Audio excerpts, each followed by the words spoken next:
What's up everyone, John from ARTV. It's time for another episode of my series 7 on Sunday, and we've got a special one for you today because it marks the return of the super underrated installment series that asterisk goes within 7 on Sunday, but is technically a series of its own. Very meta. Today we're taking a look at 7 super underrated songs by the UK rockers Muse, one of my favorite bands of all time. If you guys didn't know that, then maybe check out my top 10 favorite bands of all time video. Definitely worth a watch if you ask me, but I, of course, am biased. Muse made it very difficult for me to nail down 7 choices for this video because they have so many songs that I would consider underrated because they have not only a vast discography of released albums, but also of B-sides and just rarities, songs that never really officially saw the light of day. What I decided to do is make this B-sides and album cuts. I leaned more towards the B-sides just because those are obviously underappreciated, just because many people don't even know they exist,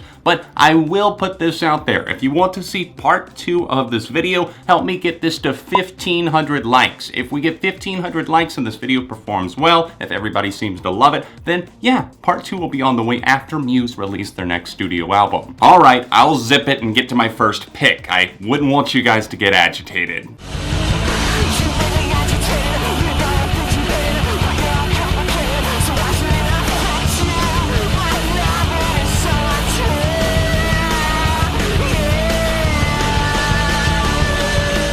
Ah, you liked that clever pun and tie-in, didn't ya? Yeah, we're talking about Agitated. This is originally as a B-side off of the CD single for Uno. This came out in 1999. I believe it was November of that year. I was obviously only 8 years old at that time, so I wasn't aware of Muse or their existence, and I didn't even know about this song till after I was like 18, 19, somewhere in that range. I've been listening to Muse since 2005, but this was a song that really took me by surprise, just because of its almost punk rock tendencies. A lot of people say that it reminds them of the Beastie Boys, and it's like the Sabotage of their discography, or at least of their B-sides, and I can see that in a way, but I just love how furious this track truly does get. It captivates you with its energy, but it also has a compelling story to its lyrics, and I think that Muse always, almost always at least, have that running in the background of their songs. What's really special about this one is the fact that it changes to a 5/4 time signature at the end of the track, giving it a very different feel. So this one obviously stands out, and if you've never heard it before, you're missing out, especially if you like loud Muse.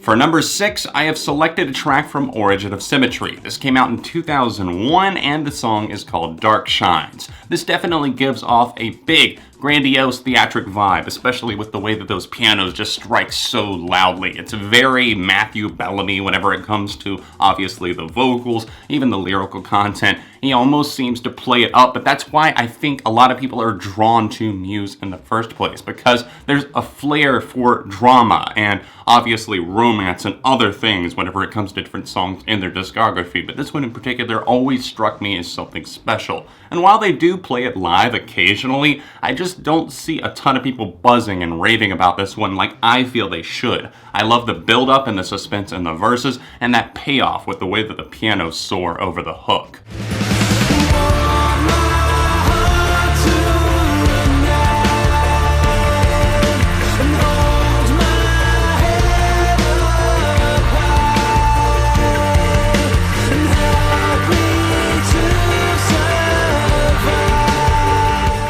Number 5, Liquid State. This is a song that is sung by the bassist Chris, and I feel like he doesn't get enough credit for his backing vocals and just what he adds to this band in general. Not only does he pump that bass full of life on so many songs, but he nails it on an intricate song here. Very personal, very detailed. Chris details his struggle with alcoholism and just coming apart at the seams. And this appeared on The Second Lull, an album that was confusing and a bit messy to some, but I've honestly really come to appreciate it, especially songs like this. His voice adds a very different register to what we're normally used to. Obviously Matthew Bellamy hitting those higher notes. This one is a deeper register here, and I feel like it holds a very, very special place. If you want to listen to this song properly, I feel like you just need to turn turn down the lights and pull up the lyrics. Read along and you'll definitely have a journey.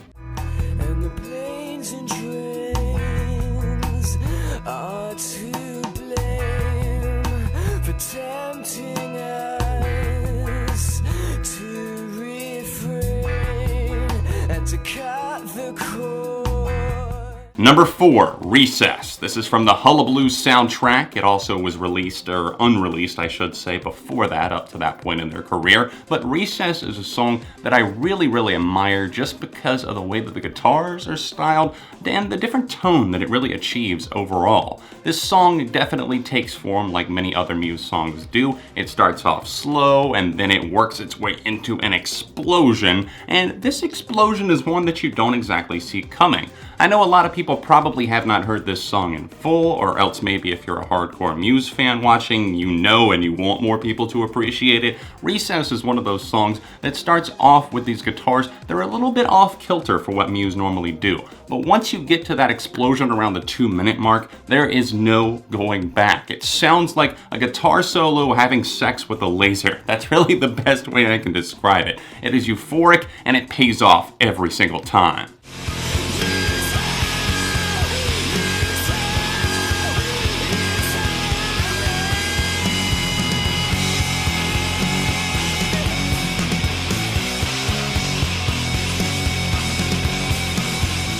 Number 3, Pink Ego Box. This is from the Muscle Museum single, and it's one of 2 songs that I considered from the B-sides on that single to put on this list here today. But I will save that other song for the second video if you guys want that to happen. So for this one here, we have Pink Ego Box, obviously, and it was also tentatively titled, I believe, Instant Messenger, because this song is about how Matt Bellamy seemingly talked to someone online and was searching for some sort of meaning in what their relationship was. And coming out in 1999, this is a track that you obviously know if you know anything about computers and connections at the time. It wasn't easy. It was something that was not as widespread. You couldn't just easily connect with someone on Facebook or Google, Twitter, wherever you wanted to find someone.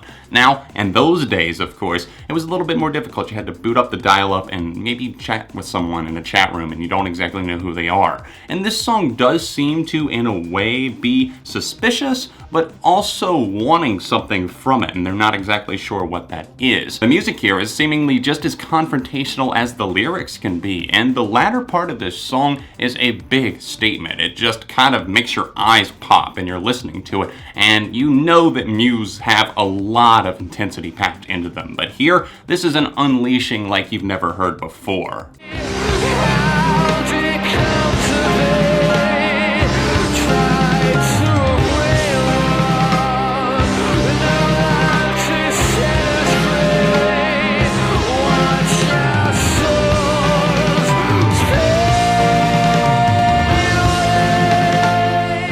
Number 2, Hoodoo from Black Holes and Revelations. This song is underrated. I'm screaming it from the mountaintops because all the people and all the Muse fans and all the alternative and rock and music fans in general need to know about this song. Hoodoo has a really cool tone to it because it starts off with these minimalistic Spanish-toned guitars, and that's not something that you normally think of whenever you think Muse. And this is the lead-in track for Knights of Sidonia, which we all know as an epic roaring tune that does have a lot of outside and even Western influences in it, but this is an altogether different beast. This beast right here has a different story to tell, and it's one of love and almost wreckage in a way. It's being torn apart and wanting to be put back together, and it's such a ravaged tune that you just have to sit down with it and take it in and listen to it time and time again, because it might not be a song that stands out to you at first listen, but trust me, once everything hits you and sinks in, you're going to be coming back to this for years.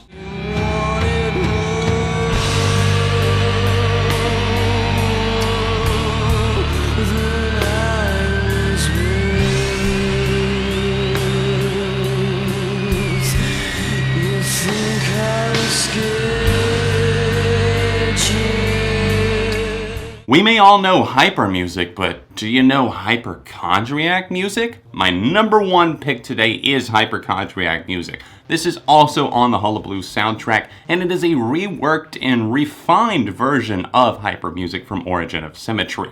This made me tear up the first time I ever played it because it is overwhelming. You hear a song the same way for so many years, and I had not heard the Hullabaloo soundtrack at least in full until sometime after probably 2013. And listening through it, it was so special. This one in particular so gripped me because it is the closing moment on the first CD, and also it's something where you hear the lyrics in a totally different light. The original hyper music you know for its biting sense of angst and anger, just a flamethrower of a tune with loud, shrieking guitars, but here it's turned into something that is haunting, gentle, beautiful, and almost shaken in a way. And as the lyrics come across, you don't even recognize them in places because it is that different in terms of its instrumentation. It's a thing of beauty. I love the slower paced guitars. Obviously the vocals here have to be commended, and just the band in general for taking a song, flipping what you know of it on its head, and then putting it out into the world. There you have it, everyone. 7 super underrated songs by the band Muse. What did you think of my list here today? Let me know some other underrated Muse songs in the comment section down below. And like I said, leave a like on the video if you would like to see part 2 of this done in the future. Trust me, I have more than enough material to make it. Other than that, if you would subscribe to the channel if you're brand new here, and support me on Patreon if you would like to see more content like this keep coming on both of my channels. It's the top link down below. You can also tap this annotation right here in the corner of the screen if you would like to go directly to my Patreon. Thank you to everybody who's already supporting me over there. If you would like to see last week's episode of 7 on Sunday, then tap right here, or another Muse themed video right over here.